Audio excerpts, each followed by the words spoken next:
Hello everyone, this is Venom Geek Media here, and today's just going to be a bit of a light episode, just a bit of a classic, Trek discussion, which I haven't done in a while. In the lead up to the Battle of Betazed episode, as I was writing it, I was doing a Lwaxana Troi marathon, so I went through and watched as many of her episodes as I possibly could. And of course, Lwaxana Troi has always been the sort of butt of many jokes, many of which I have made myself. But at the same time, she is actually, I would say, one of Trek's greatest recurring guest stars and a very strong character just generally. I think the first thing we should mention is, of course, Majel Barrett. This is not her first cameo role. Majel Barrett, for those of you who don't know, was the wife of Gene Roddenberry. First as number one in the pilot for original Star Trek, and then for the rest of the show's run, she was Nurse Chapel. And there's almost a bit of a running gag in there in some respects. You see, one of the big plot points of Nurse Chapel is she was constantly pining after Mr. Spock. And of course, Spock would always go, that affection would always go unrequited.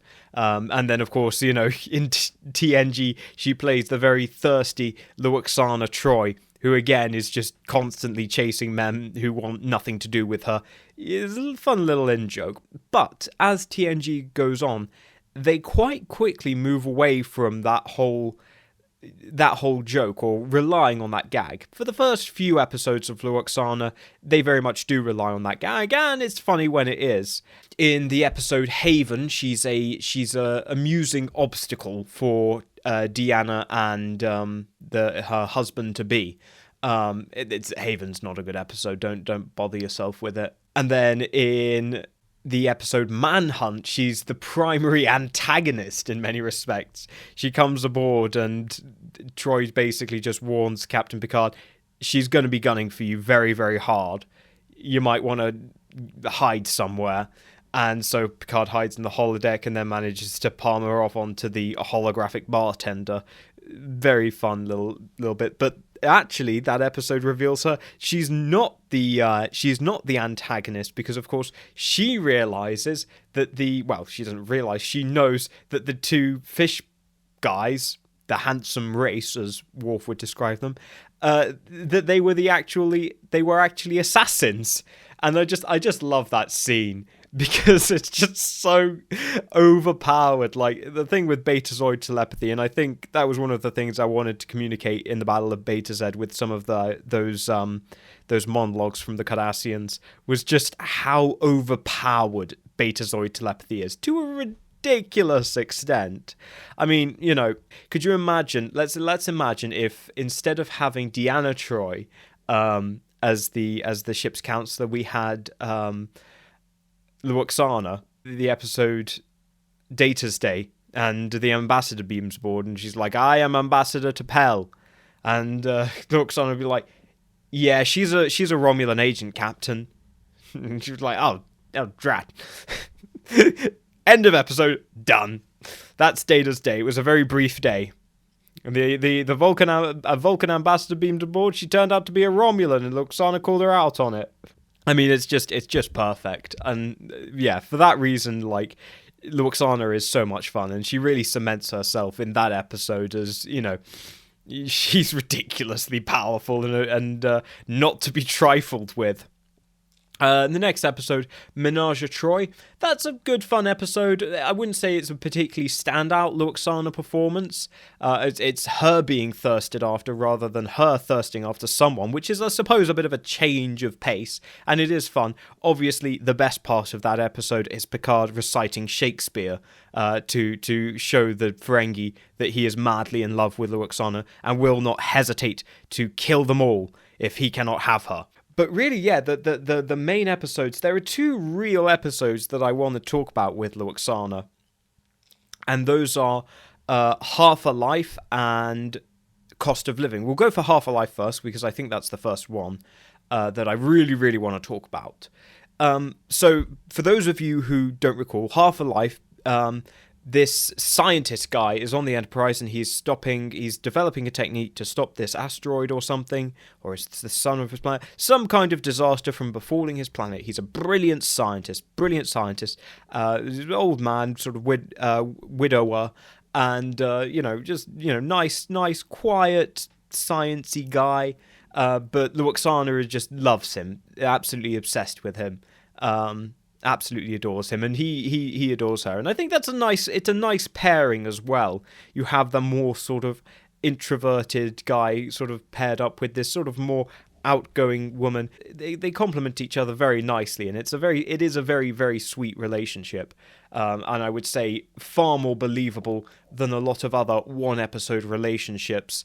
So I think it's a very good, well acted, convincing relationship. There's some fun Lwaxana moments. There's the one where she just like comes into engineering with a picnic basket. That's great. Obviously, a key thing to remember with the Lwaxana, whenever I say anything involving the Lwaxana, you've got to remember Mr. Hom is always there, and that's always just amusing in and of itself. It's just this tall, looming, drunk, a man of many talents and many vices. Is Mr. Hom. There's another screen cap which I used in the episode in the Battle of Betazed video because I couldn't resist. It's her. She's like leaning over Worf to touch the tactical console, and I could just imagine she's like, "Oh, what does this do?" Worf's like, "No, stop." There's a compliment. You think it's going to be a romance episode, right? You think it's going to be one of these one-episode romances, and tie that in with the drama of having to save the planet. But then it becomes a Prime Directive episode, because it turns out that this guy is 60, and so now he needs to go back to his planet and bump himself off, commit slip and slide, as they say, which is pretty dark, and that's it also has echoes of Logan's Run and whatever. It's an interesting moral dilemma, but she's like, well, this guy is like, it's not, maybe if he was working down a mine shaft and he was like broken at this point, but this is still a guy who knows his stuff and has considerable levels of wisdom and expertise, and this society is just oriented in such a way that it's like, no, we've got to get rid of all of that. It's an interesting idea in terms of like how that would affect a society. So there's this whole moral dilemma and the whole thing of the Prime Directive of the episode, and the guy pleads for asylum on the ship, and then his family's life is just utterly ruined on the planet. So he feels then that he has to go through with the ritual in order that his family can continue to live the lives they've known. And so he chooses to do it. And Lwaxana is not happy about any of this. And, she's like, okay, well, at the very end, she says, okay, I'm going to go down with you. I'm going to be with you when it happens. Which demonstrates an enormous amount of strength and fortitude in Lwaxana. That she's willing to do that. But I also just like that episode, and I like Lwaxana's reactions, because she just reacts like a normal person would. She's not, and not necessarily as a normal person of today might, but as a normal person of the 24th century. Okay, yeah, she's a high noble of Betazed, aristocrat, whatever. But fundamentally, at the end of the day, Lwaxana is a Federation civilian. And so she doesn't have that same dispassionate view. She's perfectly happy to make value judgments on other cultures and other societies and how they run themselves. Whereas in Starfleet, because you're coming into contact with different cultures so frequently, you have to restrain that part of yourself. But Lwaxana doesn't, and she's more than willing to let loose. And that's just very refreshing when previously characters have tried to kind of, articulate. It's like the episode where Riker falls in love with the androgynous person, and their society, but that person identifies as a woman, but that society is meant to be a gender-neutral society, so she has to receive treatment. I'm going off on a tangent here, but Riker has to articulate and argue his position to Picard in a very intellectual fashion when we all kind of feel that at a gut level that, like, no, this is, like, really seriously wrong. And it's plain for all of us to see that this is wrong and that we shouldn't allow it to stand. But Picard is like, can't, prime directive. And, you know, it's just nice to see someone who's like, I don't care about your prime directive. No! Like, this is just so horrible.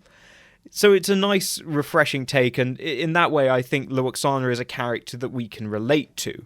She's just a normal 24th century person, not that different from any of us in many respects. It doesn't have that noble superiority that a lot of Starfleet officers can end up projecting, that they're all above it all. So I think that's an excellent episode. It's a really lovely, really powerful, well-acted episode. Next episode is a little bit more fun. Let's jump to something a little bit more fun, because that's pretty bleak. Let's talk about the cost of living.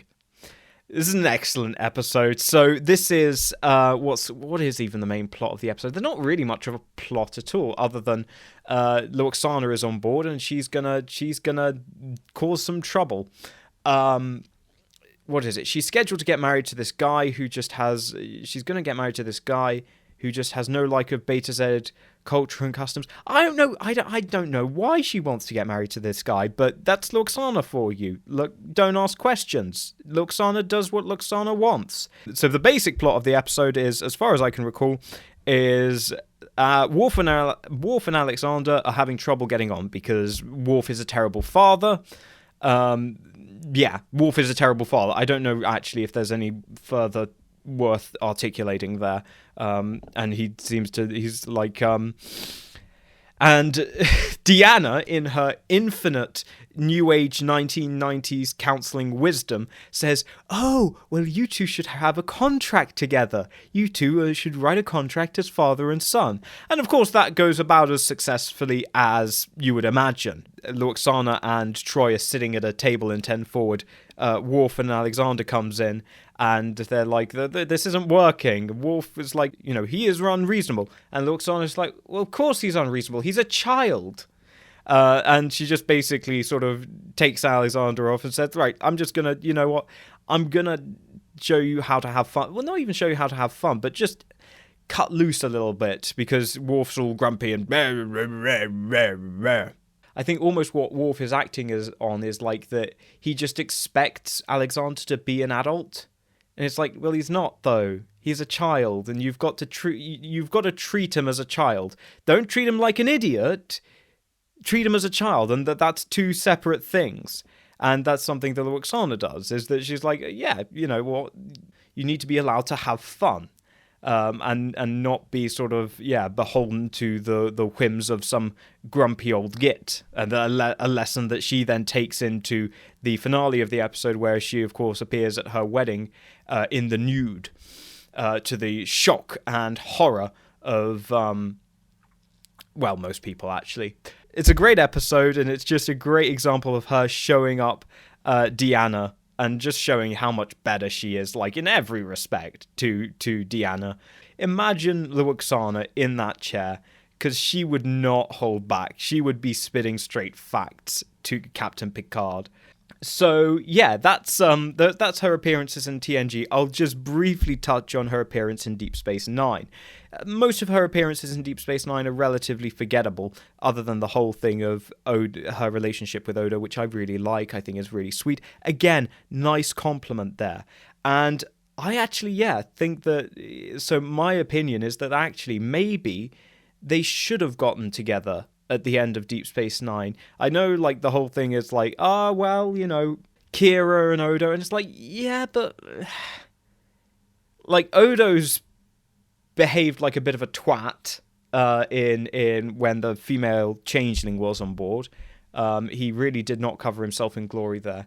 And at the same time, like, Major Kira has been, like, seen all these other guys, even when she kind of probably can tell that Odo is interested. And she's just never given him that kind of consideration. She's never looked at him like that. Whereas kind of Lwaxana has always just looked at him as, you know, and seen, you know, what he's got on offer. So I think in that respect, it's like, actually, that would have been a nice pairing, nice, sweet. And oh my goodness, could you imagine them doing like detective work together? I mentioned like the combination of, in fact, that's really poetic. You know, if changelings could be telepathic, well, imagine if a telepath and a changeling were together. Like that's some both awesome and terrifying things. Like she'd be like, yeah, it's that guy, Odo. Oh, thank you, Lwaxana. See you at dinner. It would be great. It'd be great. But yes, that's my 20-minute rant on my love for Lwaxana. I think she's a great character, and watching her episodes is actually a pleasure. And again, she's a really nice change of pace in TNG. And while she's less sort of, I wouldn't say she's bad, but I would just say she's less distinctive in Deep Space Nine. She's sort of, DS9 is full of colourful characters, and it's much harder for her to stand out in that cast of recurring guest stars, whereas in TNG, it's just, she's perfect for it, and she just comes in and just, disrupts everything in a way that the audience just adores. And so, yeah, that's my 20-minute rant on my love of Lwaxana. So thank you guys for watching. I hope you enjoyed this, whatever this was, this simping for Lwaxana. And leave your thoughts in the comments below, and I will see you guys in the next video. Thank you to my members, my Navarks, David Reeves, Jeffrey Ballard, Tully DT, and Rella. My commanders, Miami Jules, Captain's Quarters, Chase Rector, PQSK, Philip Ty, Jeff Hallam, Bird Monster, Mark Philippe, Robert Sampson, Sean Farrell, Guillermo Martinez, Das Blas, Adam Bowman, Nathaniel Mead, DM Tribal Typhoon, Gabe Logan, and Mr. Fiegel. And I salute my Centurions, Pendlebury, BOS Domestic Disputes, Marcus Hall, Julian Arnott, Freedom Chupa, Okokatum Questo, Squadra Course, and Athes Collection. And I thank all my loyal sub-lieutenants, and I welcome Mazarain. Thank you guys for supporting the channel, and I will see you all in the next video.